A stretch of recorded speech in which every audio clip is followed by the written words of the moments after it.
menegaskan senjata api yang digunakan oleh Laskar Front Pembela Islam adalah senjata rakitan. Hal itu diketahui setelah meminta pendapat ahli termasuk dari Pindad. Mengamankan sejumlah barang bukti berupa 2 buah senjata rakitan jenis revolver gagang coklat dan putih, sebilah samurai, sebilah pedang, celurit, dan sebuah tongkat kayu runcing. Insiden sepanjang Jalan Internasional Kerawang Barat sampai diduga mencapai KM 49 Tol Cikampek yang menewaskan 2 orang laskar FPI. Substansi konteksnya merupakan peristiwa saling serempet antar mobil dan saling serang antar petugas dan laskar FPI, bahkan dengan menggunakan senjata api. Yang berikutnya adalah mengusut lebih lanjut kepemilikan senjata api yang diduga digunakan oleh Laskar FPI. Kita nggak mau lagi setelah ini ada spekulasi macam-macam. Ini dia hasil kesimpulan dari Komnas HAM. Dan kita berharap masyarakat Indonesia yang manapun itu bisa menerima hasilnya, meyakini hasilnya, karena sebagai lembaga negara independen, sekali lagi kami katakan, kami bekerja seobjektif mungkin. Menegaskan senjata api yang digunakan oleh Laskar Front Pembela Islam adalah senjata rakitan. Hal itu diketahui setelah meminta pendapat ahli termasuk dari Pindad. Komisioner Khairul Anam mengatakan terdapat 6 ahli senjata dari Pindad yang dimintai keterangan dengan keahlian amunisi, senjata, metalurgi, kendaraan tempur, dan quality assurance mutu produk. Dan menurut para ahli, senjata yang digunakan memenuhi standar dan tergolong canggih. Prosedurnya juga memenuhi syarat. Secara kasat mata menilai adanya barang bukti yang berasal dari senjata api, tapi bukan termasuk senjata api pabrikan atau non-pabrikan, kata Khairul Anam di dalam konferensi pers pada Jumat kemarin. Penyidik juga melakukan rekonstruksi peristiwa tertembaknya 2 anggota FPI dan 4 anggota FPI di kantor Komnas HAM untuk mendalami kedua peristiwa tersebut. Sebelumnya, menyebut peristiwa penembakan 6 laskar FPI di Tol Jakarta Cikampek KM 50 merupakan pelanggaran HAM. Oleh sebab itulah, Komnas HAM merekomendasikan adanya penegakan hukum dengan mekanisme pengadilan pidana. Sedangkan terkait peristiwa KM 50 sampai ke atas, terdapat 4 orang yang masih hidup dalam penguasaan petugas resmi negara yang kemudian juga ditemukan tewas, maka peristiwa tersebut merupakan bentuk dari peristiwa pelanggaran hak asasi manusia.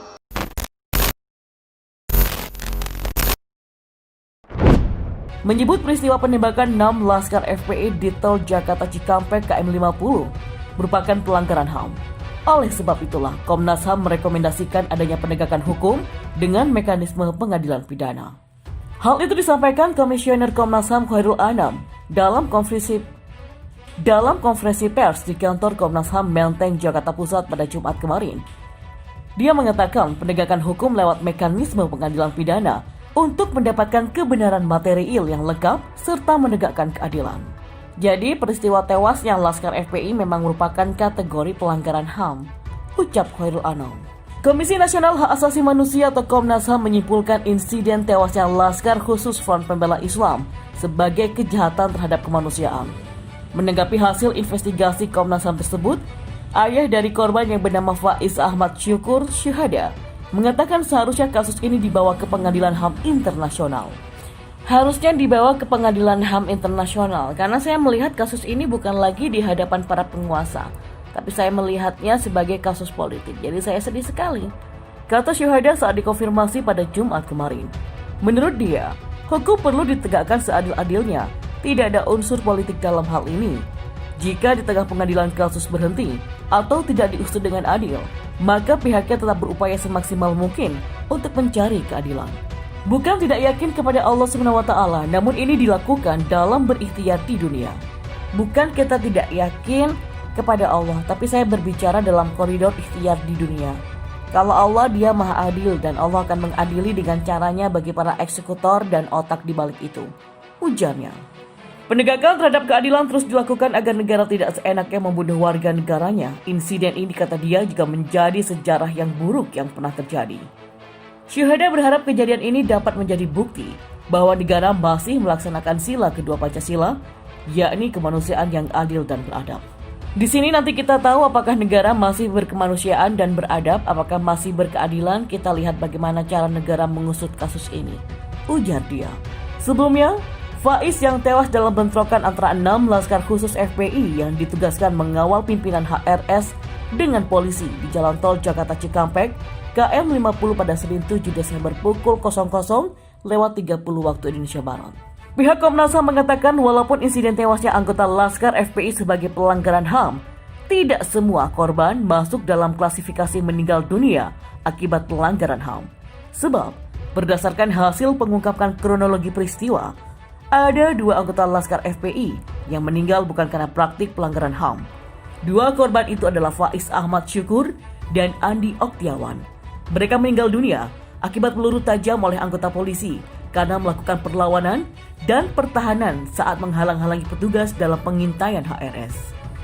Substansi konteksnya terhadap 2 korban merupakan peristiwa saling serempet antara mobil dan saling serang antara petugas dan Laskar FPI, bahkan menggunakan senjata api, kata Komisioner Muhammad Khairul Anam. Komnas HAM menyampaikan hasil investigasi kasus baku tembak polisi dengan pengawal Habib Rizik. Dalam peristiwa ini, 6 pengawal Rizik tewas. Salah satu yang disampaikan yakni hasil uji balistik terhadap proyektil dan selongsong peluru yang berhasil ditemukan Komnas HAM. Dari hasil itu, Komnas HAM menemukan 2 proyektil peluru yang identik dengan 2 senjata diduga milik FPI. Ada 7 proyektil yang kami temukan, 5 barang bukti bagian dari proyektil. Dari 5 itu, 2 buah identik dengan senjata non-rakitan, dan 1 identik dengan gagang coklat, 1 tidak identik dengan senjata gagang coklat maupun gagang putih. Sisanya 3 buah tidak bisa diidentifikasi karena proses perubahan terlalu besar, kata Ketua Tim Investigasi Komnas HAM Khairul Anam dalam konferensi persnya. Kemudian, ada 4 selongsong peluru yang ditemukan Komnas HAM yang juga diuji balistik. Hasilnya 3 identik dengan milik polisi. 4 barang bukti bagian dari selongsong dinyatakan 1 bukan bagian selongsong. 3 selongsong identik dengan petugas kepolisian.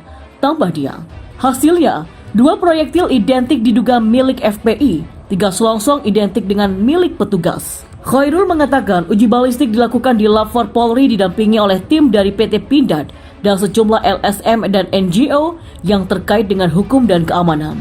Uji balistik dilakukan pada 30 Desember 2020 pada pukul 10 pagi sampai 31 Desember 2020 pada pukul 2:30 waktu Indonesia Barat. Dalam proses ini semua sangat terbuka, melibatkan masyarakat sipil, ahli, termasuk juga punya kesempatan menembakkan salah satu senjata tersebut, ucap Khairul Anam.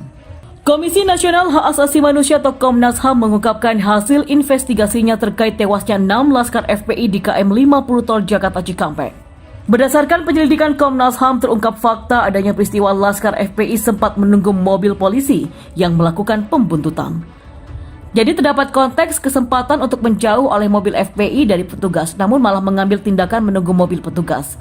Jadi setelah kami cross-check voice note terus melihat titik-titik di lapangan, lalu juga melihat lini massa, salah satu temuannya di samping eskalasi adalah terdapat konteks kesempatan untuk menjauh oleh mobil FPI dari mobil petugas, namun malah mengambil tindakan untuk menunggu mobil petugas tersebut, kata Komisioner Komnas HAM Khairul Anam dalam jumpa pers di kantornya di Jakarta Pusat pada Jumat hari ini.